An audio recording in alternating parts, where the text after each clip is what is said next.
let's put 2 minutes on the clock and your time starts now.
All right, time is up. Let's have a look at some answers. Now, it's no surprise that the exam is going to have questions about pediatrics. It's an important part of practice as a GP.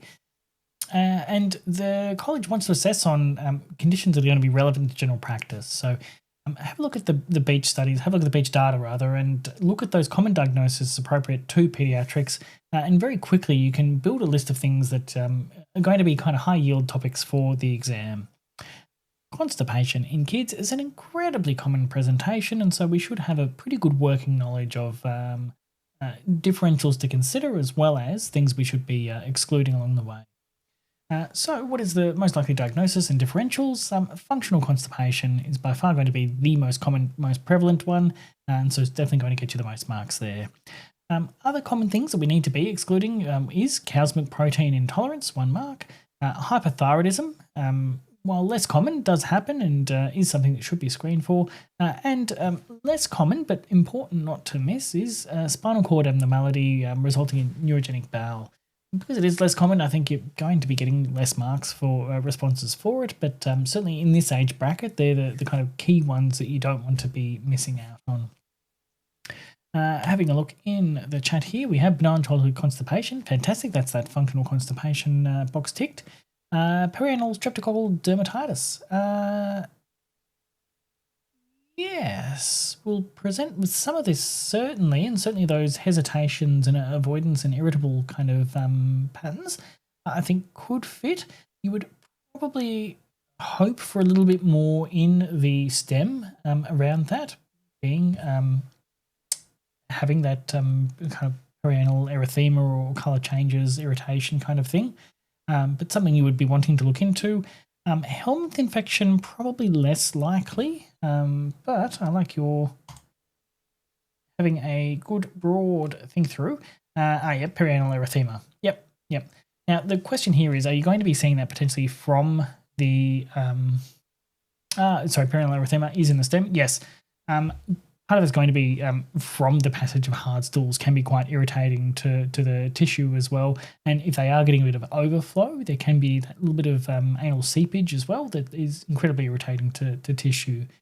So you do have to be a little bit cautious on that there. But yeah, it's certainly taking that into consideration, then I think I agree. That certainly puts that dermatitis picture back onto the board. So well done. All right. Let's move on to the next question then. Let's get 2 minutes on the clock and your time starts now.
All right, time is up. Let's have a look at some of the answers. And so here we have A, B, E, F, and H being the key ones recommended to be investigated. Oh, actually, it looks like E is not highlighted, but I will say it definitely should be. I'll have to fix that later. So abdominal X-ray. Really, what we're doing there is actually assessing for the fecal loading and confirming are we seeing a constipated, backloaded kind of picture. And can also be good to look at other growth structures as well through the abdomen. Hypothyroidism is also one of those key things we don't want to be missing out on. So certainly sending off for thyroid function tests, very important. And a relatively simple test to do is send off the stool sample for overcyst parasites. We're going to catch some helminth infections as well, which certainly can lead to constipation in this age bracket. Normally you'd expect other signs and symptoms there, but there's a bit of vagueness enough in there, and it's hard for them to give you much of a history in that age bracket. So again, easy, quick, simple, cheap, send it off. Serum calcium. So this is coming into some of our more weird and wonderful kind of diagnoses that we wouldn't want to miss. And so again, if we're considering blood tests like thyroid function tests, you definitely take the opportunity to send off for serum calcium. And if we're, again, going back to that excluding serious underlying conditions, you would consider MRI of the spine to exclude some of those spinal conditions that can lead to a neurogenic bowel. I admit it would be significantly less likely in a 3-year-old to present so late, but certainly not impossible. As is pointed out in the chat here, a 3-year-old inside an MRI machine will be fun. Yeah. Often this does have to be referred through to a tertiary centre, and not uncommonly these are kids that need sedation for the procedure as well. So I know the Royal Children's Hospital down in Melbourne, for example, do this relatively routinely, where kids will actually receive sedation for the MRI. All right, let's follow through to the last question for this case. Let's get 2 minutes on the clock, and your time starts now.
All right, time is up. Let's have a look at the answers here. And this is the bane of every parent's life.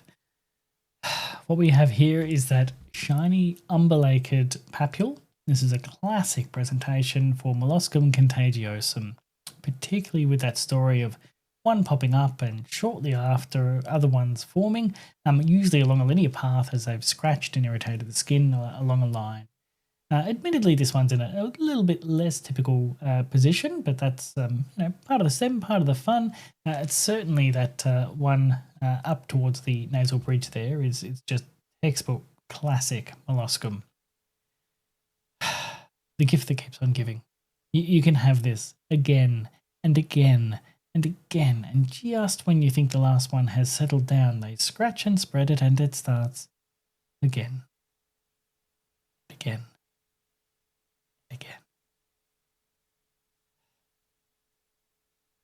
So the answer is molluscum contagious. And if you're specifying that, you're going to get the full marks there. You'll get less marks if you have just molluscum, but it's still worth something. If you can't remember the full thing, just remember it's contagious as heck. It will spread like wildfire through daycare, school, those kinds of locations. And really it's about trying to minimize that contact.